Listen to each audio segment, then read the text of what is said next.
ನಮಸ್ತೆ ಎಜಿ ನ್ಯೂಸ್ಗೆ ಸ್ವಾಗತ. ಮಹಾಲಿಂಗಪುರದಲ್ಲಿ ಕೆಪಿಟಿಸಿಎಲ್ ವಿದ್ಯುತ್ ಕೇಂದ್ರದ ಖಾಸಗೀಕರಣ ವಿರೋಧಿಸಿ ನಡೆದ ಪ್ರತಿಭಟನೆಯ ವೇಳೆ ನೇಕಾರ ಮುಖಂಡ ಶಿವಲಿಂಗ ಟೆರಕಿ ಅವರ ಮೇಲೆ ಬಿಜೆಪಿ ಕಾರ್ಯಕರ್ತರು ಹಲ್ಲೆ ನಡೆಸಿದ್ದಾರೆ ಎಂದು ನೇಕಾರ ಮುಖಂಡ ರಾಜು ಅಂಬಲಿ ಆರೋಪಿಸಿದ್ದಾರೆ. ಬಾಗಲಕೋಟೆ ಜಿಲ್ಲೆಯ ರಬಗೈ ಬನಹಟ್ಟಿ ತಾಲೂಕಿನ ಬನಹಟ್ಟಿಯ ತಮ್ಮ ನಿವಾಸದಲ್ಲಿ ಸುದ್ದಿಗೋಷ್ಠಿ ನಡೆಸಿ ಮಾತನಾಡಿದರು. ಈ ಘಟನೆ 52 ನೇಕಾರ ಸಮುದಾಯಕ್ಕೆ ಮಾಡಿದ ಅವಮಾನವಾಗಿದ್ದು, ತಪ್ಪಿತಸ್ಥರ ವಿರುದ್ಧ ಕಠಿಣ ಕ್ರಮ ಕೈಗೊಳ್ಳಬೇಕು ಅಂತ ಆಗ್ರಹ ಮಾಡಿದ್ದಾರೆ. ನಿನ್ನೆ ಮಹಾಲಿಂಗಪುರದ ಕೆಪಿಟಿಸಿಎಲ್ ಕಚೇರಿ ಎದುರು ವಿದ್ಯುತ್ ಕೇಂದ್ರವನ್ನು ಯಾವುದೇ ಕಾರಣಕ್ಕೂ ಖಾಸಗೀಕರಣ ಮಾಡಬಾರದು ಅಂತ ರೈತರು ಹಾಗೂ ನೇಕಾರರು ಪ್ರತಿಭಟನೆ ಮಾಡ್ತಾ ಇದ್ರು. ಈ ಸಂದರ್ಭದಲ್ಲಿ ನೇಕಾರ ಮುಖಂಡ ಶಿವಲಿಂಗ ಟೆರಕಿ ಅವರ ಮೇಲೆ ಹಲ್ಲೆ ನಡೆದಿದ್ದು, ಇದು ಖಂಡನೀಯ ಘಟನೆ ಅಂತ ರಾಜು ಅಂಬಲಿ ಹೇಳಿದ್ರು. ತಪ್ಪಿತಸ್ಥರ ವಿರುದ್ಧ ತಕ್ಷಣವೇ ಸ್ವಯಂ ಪ್ರೇರಿತ ಪ್ರಕರಣ ದಾಖಲಿಸಿ ಕಾನೂನು ಕ್ರಮ ಕೈಗೊಳ್ಳಬೇಕು, ಇಲ್ಲವಾದರೆ ನೇಕಾರ ಸಮುದಾಯದ ಮುಖಂಡರು ಹಾಗೂ ಸದಸ್ಯರು ಬೀದಿಗಿಳಿದು ಹೋರಾಟ ಮಾಡುವುದು ಅನಿವಾರ್ಯವಾಗುತ್ತೆ ಅಂತ ಎಚ್ಚರಿಕೆ ಕೊಟ್ಟಿದ್ರು. ಈ ಸಂದರ್ಭದಲ್ಲಿ ಮಹಾಲಿಂಗಪುರ ಪುರಸಭೆ ಅಧ್ಯಕ್ಷ ಹಾಗೂ ಉಪಾಧ್ಯಕ್ಷರ ಚುನಾವಣೆಯ ವೇಳೆ ನಡೆದ ಘಟನೆಗಳನ್ನು ಉಲ್ಲೇಖ ಮಾಡಿದ ರಾಜು ಅಂಬಲಿ, ಪ್ರಕರಣದಲ್ಲಿ ಕೆಲ ರಾಜಕೀಯ ಮುಖಂಡರು ಪ್ರಚೋದನೆ ನೀಡಿದ್ರಿಂದ ತಪ್ಪುಗಳು ನಡೆದಿದ್ದಾವೆ ಎಂದು ತನಿಖಾ ಸಂಸ್ಥೆ ಮುಂದೆ ಹೇಳಿಕೆ ಕೊಟ್ಟಿರುವುದಾಗಿ ಹೇಳಿದ್ದಾರೆ. ತೇರದಾಳ ಕ್ಷೇತ್ರದ ಶಾಸಕ ಸಿದ್ದು ಸವದಿ ವಿರುದ್ಧ ವಾಗ್ದಾಳಿ ಮಾಡಿದ ಅವರು, ಕ್ಷೇತ್ರದಲ್ಲಿ ಗೂಂಡಾಗಿರಿ ಹಾಗೂ ಬೆದರಿಕೆ ರಾಜಕೀಯ ಹೆಚ್ಚಾಗ್ತಾ ಇದೆ ಅಂತ ಆರೋಪಿಸಿದ್ದಾರೆ. ಬಿಜೆಪಿ ಪಕ್ಷದಲ್ಲಿ ದುಡಿದ ಕಾರ್ಯಕರ್ತರಿಗೆ ಬೆಲೆ ಇಲ್ಲದಂತಾಗಿದೆ ಅಂತ ಅಸಮಾಧಾನ ವ್ಯಕ್ತಪಡಿಸಿದರು. 2028ರ ವಿಧಾನಸಭಾ ಚುನಾವಣೆಯಲ್ಲಿ ತೇರದಾಳ ಕ್ಷೇತ್ರದ ಮತದಾರರು ಸೂಕ್ತ ಉತ್ತರ ಕೊಡಲಿದ್ದು, ನೇಕಾರ ಸಮುದಾಯ ಒಗ್ಗಟ್ಟಾಗಿ ತಮ್ಮ ಅಭ್ಯರ್ಥಿಯನ್ನ ಕಣಕ್ಕಿಳಿಸುವ ಬಗ್ಗೆ ಚಿಂತನೆ ನಡೆಸ್ತಾ ಇದೆ ಎಂದು ಹೇಳಿದ್ದಾರೆ. ನೇಕಾರ ಹೋರಾಟಗಾರ ಅವನನ್ನು ಬಡಿದ ಕಾರಣದಿಂದ ನಾವು ನೇಕಾರ ಸಮಾಜ ವತಿಯಿಂದ 52 ನೇಕಾರ ಸಮಾಜ ಇದಾವು. 52 ಸಮಾಜ ವತಿಯಿಂದ ಇದನ್ನ ಖಂಡನೆ ಮಾಡ್ತೀವಿ. 52 ಸಮಾಜ ನೇಕಾರ ಒಂದು ಸಮಾಜ ಹಟಗಾರಿಲ್ಲ, ಬಿಳಿಸಾಡ್ರಿಲ್ಲ. 52 ಸಮಾಜದವರು ನೇಕಾರಿಕೆ ಮಾಡ್ತಾರೋ. ಅವರ ಮಾಡೋದ್ರಿಂದ ನಿನ್ನೆ ಅವರು ಬಡಿದ್ರಿಂದ ನೇಕಾರಿಗೆ ಭಾಳ ನೋವಾಗಿತ್ತ ನಮ್ಮ ಅನಿಸಿಕೆ ಹೇಳ್ತೀವಿ. ವೈಯಕ್ತಿಕವಾಗಿ ನೀವು ನೇಕಾರ ಎಲ್ಲರೂ ಸೇರಿ ಹರಡಬೇಕಿದೆ. ನೇಕಾರನ ಬಡದಂದ್ರೆ ಏನಾಗ್ತದೆ ಪರಿಸ್ಥಿತಿಯನ್ನು ನಾವು ನೇಗಿ ಮಾಡಿ ಹೊಡೆ ತುಂಬ್ಕೊಳ್ಳೋರು. ಈ ನೇಕಾರ ಪರಿಸ್ಥಿತಿ ಮೊದಲ ಊರಾಗ ಸರಿ ಹೋಗೋದಿಲ್ಲ. ಹಿಂಗೆ ಬಡಿಯಾಕತ್ರ ನಾವು ಎಲ್ಲಿ ಇರಬೇಕು, ಎಲ್ಲಿ ಹೋಗಬೇಕು, ಅದು ಒಂದಾಯ್ತು. ಎರಡನೇದ್ದು, ಈ ನೇಕಾರ ಬಡಿ ಬದಲು ರೈತರು ಬಡಿಬೇಕಾಗಿತ್ತು. ನಿನ್ನೆ ಅವರು ಗೊತ್ತಾಕೈತೆ ಅವ್ರಿಗೆ ತಾಕತ್. ನೇಕಾರ ಮನ್ಯಾಗ ಮೊದಲು ಕೂಳಿಲ್ಲ ಅವ್ರ ಮನ್ಯಾಗ. ಅವ್ನು ಊಟ ಮತ್ತೊಬ್ಬರ ಕಡೆ ಲೆಕ್ಕ ಬೇಡಿ ಊಟ ಮಾಡ್ತಾನೆ. ಅವ ಅಂಥ ಮನುಷ್ಯ. ಅವನು ಸತ್ಯರೇ ಮಾಡಲಿ, ಚಲೋರೇ ಮಾಡಲಿ, ಕೆಟ್ಟರೇ ಮಾಡಲಿ, ನಮ್ಮ ಅಭಿಪ್ರಾಯ ಅದಲ್ಲ. ಅವಂಗೆ ನಾವು ಮಾನ್ಯತೆ ಕೊಡಬೇಕಾಕೈತಿ. ಇವರು ಹೋಗ್ಯಾರು, ಸ್ಟ್ರೈಕಿಗೆ ಹೋಗ್ಯಾರು. ಹೋದಾಗ ಇವ್ರು ಏನು ಹೇಳಬೇಕಾಗಿತ್ತು, ಸೆಂಟ್ರಲ್ ಗೌರ್ಮೆಂಟಲ್ಲಿ ರಾಜ್ಯ ಸರ್ಕಾರದಲ್ಲಿ ತಮ್ಮ ಅಭಿಪ್ರಾಯ ಹೇಳಬೇಕು. ಬಡಿ ಅಂತ ಹಕ್ಕಿ ಇವ್ರಿಗೆ ಯಾರು ಕೊಟ್ಟು ಬಡಿಸ್ತಾರಂದ್ರೆ ಇದ್ರ ನಾಳೆ ಕ್ಷೇತ್ರದ ಜನ ಬದುಕಬೇಕು. ಹೆಂಗೆ ಹೋರಾಟ ಮಾಡಿದ್ರೆ ಇವ್ರ ವಿರುದ್ಧ ಮಾತಾಡ್ರೆ ಹೊಡೆಯವ್ರು ಅನ್ನಕತ್ಲ. ಇದು ನಾವು ಖಂಡನೆ ಮಾಡ್ತೀವಿ. ಪ್ರತಿ ನೇಕಾರ ಖಂಡನೆ ಮಾಡ್ಬೇಕು.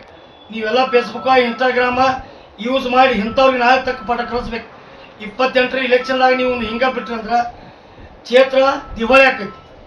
ಅದಕ್ಕೆ ದಯಮಾಡಿ ನಾ ಮಾನ್ಯ ಯೂಟ್ಯೂಬ್ನಾಗೂ, ಫೇಸ್ಬುಕ್ದಾಗೂ, ಇನ್ಸ್ಟಾಗ್ರಾಮ್ದಾಗ ಬಂದು ನಿಮ್ಗೆ ತಿಳಿಸೀನಿ.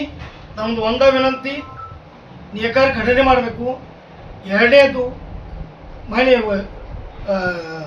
ಜ್ಯೋತಿ ಅಂಗಡಿ ಅವರು ಜಗಳ ಬದ್ದಲ್ಲ ಅದೊಂದು ವಿಷಯ ಮಾತಾಡಬೇಕಾಗಿತ್ತು. ನಾವು ಚಿಕ್ಕೊಂಡವರು ಎಲ್ಲ ಬಡವರು, ಬೆಳಗ್ಗೆ ಬೆರಳು ಎನಿಸು ಮಟ್ಟಿಗೆ ಅಷ್ಟ ನಾವು ಲೆಕ್ಕಿದ್ದವ್ರು. ನೀವು ಉಳಿಕೆದವ್ರಿಗೆ ಹೋಗಕ್ಕೆ ಬಸ್ ಚಾರ್ಜ್ ಇಲ್ಲ. ವಕೀಲ ಒತ್ತಡಿಗೆ ದೂರ ಉಳಿಲಿ. ಮತ್ತು ಇವರು ಮಾಡಿದಾಗ ನಾವು ಮಾಡಿದವ್ರಿಗೆ ಇವರು ತನಿಖೆ ಮಾಡಕ್ಕೆ ನಮ್ಮನ್ನು ಕರೆಸಿ ತನಿಖೆ ಮಾಡಿಸ್ಯಾರ. ಮಾಲಿಂಪುರ ಇಲೆಕ್ಷನ್ ಅಧ್ಯಕ್ಷ ಇಲೆಕ್ಷನ್ದಾಗ ನಾವೇನು ಮಾನಿಪುರ ಹೋಗೋರಲ್ಲ. ನಮ್ಮ ಮಾನಿಪುರ ಸಂಬಂಧವಿಲ್ಲ. ನಾವು ಜಿಲ್ಲಾ ಉಪಾಧ್ಯಕ್ಷ ಇರ್ತೀವಿ, ನಾವು ಹೋಗ್ಬೋದು. ಇನ್ನೊಬ್ಬರು ಪೂರ ಅವಶ್ಯಕತೆ ಹೋಗ್ತಿದ್ದಿಲ್ಲ. ಆ ಹೆಣ್ಮಗಳಿಗೆ ಒದಿಸಿ ಹೊಟ್ಟಿ ಕೆಡವಿ ಇವತ್ತು ಅವ್ರು ಕೇಸ್ ಹಾಕೊಂಡು ಕೂತಾರು. ದವಾಖಾನಿಗೆ ಹೋಗರು ರೊಕ್ಕಿಲ್ಲ ಅವ್ರ ಕಡೆ. ಇದು ಬಸ್ಗೆ ಹೋಗಕ್ಕೆ ಈಗ ಕೇಸ್ ಮಾತ್ರ ಈಗ ಓಪನ್ ಮಾಡ್ಸ್ಯಾರ. ಅವರು ಮೊನ್ನೆ ನಮಗೆ ನೋಟಿಸ್ ಬಂದಾವು. ಆಲ್ರೆಡಿ ನಿಮ್ಮ ಮಾಧ್ಯಮದಾಗ ತಿಳಿಸ್ಯಾರ ನೀವು ಯಾರ್ಯಾರು ಬಂದಾವನು. ಅಂಥವ್ರಿಗೆ ಹೋಗೋರು ದೇಸಾಯಿ ಶಿವನ್ ಅಂತವ್ರು ಕೆಲವೊಂದು ಬಡ್ರು ಅದಾರ. ಅವ್ರಿಗೆ ಬಸ್ ಚಾರ್ಜ್ ಯಾರು ಕೊಡೋರು?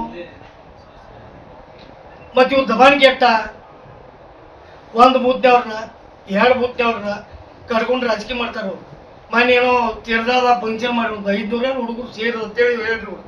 ಇದ್ದವ್ರ ಪೈಲಿ ಉಳಿಸ್ಕೊರಪ್ಪ. ಇದ್ದವ್ರು ಟಿಕೆಟ್ ಕೇಳಿದವ್ರು ಹೊರಗೆ ಹಾಕಿರಿ. ನೀವು ಇದ್ದವ್ರು ಉಳಿಸ್ಕೊರಪ್ಪ. ಇಲ್ಲ ಇದ್ದವರು ನಿಮ್ಮ್ಯಾಗ ವೈರಿ ಅದಾರ. ಯಾಕಂದ್ರೆ ನೀವು ಮಾಡೋ ಪ್ರವೃತ್ತಿಗೆ ಅವ್ರು ನಿಮಗೆಲ್ಲ ಧಿಕ್ಕಾರ ಹೇಳಾಗ್ತಾರೆ. ಆದ್ರೆ ನಿಮ್ಮ ಮುಂದೆ ನಿಮ್ಮ್ಯಾಗ ಪೇತ್ ಮಾಡ್ಯಾರಿ. ಈ ಪೇತ ನಾ 28ರಾಗ ಉಳಿದಿಲ್ಲ. ನಾನು ನೇಕಾರ ಸಮುದಾಯಕ್ಕೆ ಬೇಡ್ಕೋತಾನೆ ಇಷ್ಟ, ಇದು ಇವನ್ನ ನೀವು ಹೊರಗೆ ಹೋಗೋತಕ ಇದು ನಿಮ್ಗೆ ಕಟ್ಟಿದ ಬುತ್ತಿ ನೇಕಾರ ಉದ್ಯೋಗ ನಶಿಸಿ ಹೊಂಟೈತಿ. ಉದ್ಯೋಗ ಇಲ್ಲ ಊರಾಗ. 5ರಿಂದ 6 ಸಾವಿರ ಮಕ್ಕಳಿದಾವೆ. ಅದ ಹಿಂದಕ್ಕೆ 20 ವರ್ಷದಿಂದ ಇವರು ಅಧಿಕಾರಕ್ಕೆ ಬರೋಕ್ಕಿಂತ MLA ಆಗೋಕ್ಕಿಂತ ಮುಂಚೆ ಎಷ್ಟು ಮಾಕಿದ್ರು ನಮ್ಮಲ್ಲಿ ಲೆಕ್ಕ ಹಾಕ್ರಿ. ಈಗ ಮಾಕಿ ಎಟ್ಟದಾವು. ಇವ್ರು ನೇಕಾರ ಪ್ರೋತ್ಸಾಹ ಏನೂ ಕೊಡಾಕ್ತಾ ಇರಲ್ಲ. 5 ಸಾವಿರ ಮಾಸೇಷನ್ ನಮಗೆ ಕೊಡೋದು ಅವಶ್ಯಕತೆ ಇಲ್ಲ. ನೇಕಾರ ಉದ್ಯೋಗ ಕೊಡ್ರಿ, ಗೌರ್ಮೆಂಟ್ ಮಾಡಿರಿ, ಇದೊಂದು ನಾವು ಬೇಡ್ಕೋತೀವಿ.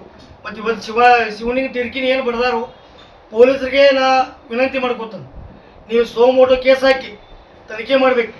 ಯಾರು ಹಲ್ಲೆ ಮಾಡ್ಯಾರ ಅವ್ರ ಮ್ಯಾಗ ಆ್ಯಕ್ಷನ್ ಆಗ್ಬೇಕು. ಅದು ಶಾಸಕರು ಇರ್ಬೋದು, ಆಜು ಮಂದಿ ಇರ್ಬೋದು, ಅವ್ರಿಗೆ ನಮ್ಮ ಧಿಕ್ಕಾರ ಐತಿ. ನಾ ಇದ್ರ ಖಂಡಿಸ್ತಾನೆ. ಮತ್ತು ಹಿಂಗಾಗಿ ಪ್ರವೃತ್ತಿ ಮುಂದೆ ಹೊಡಿತಂದ್ರೆ ನಾಳೆ ನಿಮ್ಮ ಮನೆಗೆ ಬಂದು ಇವ್ರು ಹೊಡಿತಾರೆ. ಸುದ್ದಿಗೋಷ್ಠಿಯಲ್ಲಿ ನೇಕಾರ ಸಮುದಾಯದ ಮುಖಂಡರು ಹಾಗೂ ಕಾರ್ಯಕರ್ತರು ಉಪಸ್ಥಿತರಿದ್ದರು.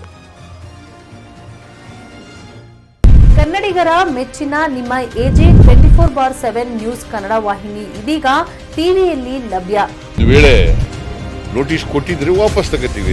ಇವತ್ತು ವಕ್ಫ್ ಪ್ರಾಪರ್ಟಿ ಅಂತೇಳಿ ಬರ್ತದೆ ಅಂತ ಹೇಳಿದ್ರೆ ರೈತರು ಬೀದಿಗೆ ಬಂದ್ರೆ ಏನ್ ಮಾಡ್ಬೇಕಾಗತ್ತೆ? ಯಾರು ವೋಟ್ ಹಾಕಿಲ್ಲ ಅಂದ್ರೆ ಗ್ಯಾರಂಟಿನೆಲ್ಲ ಸ್ಟಾಪ್ ಮಾಡ್ಬಿಡ್ತೀವಿ.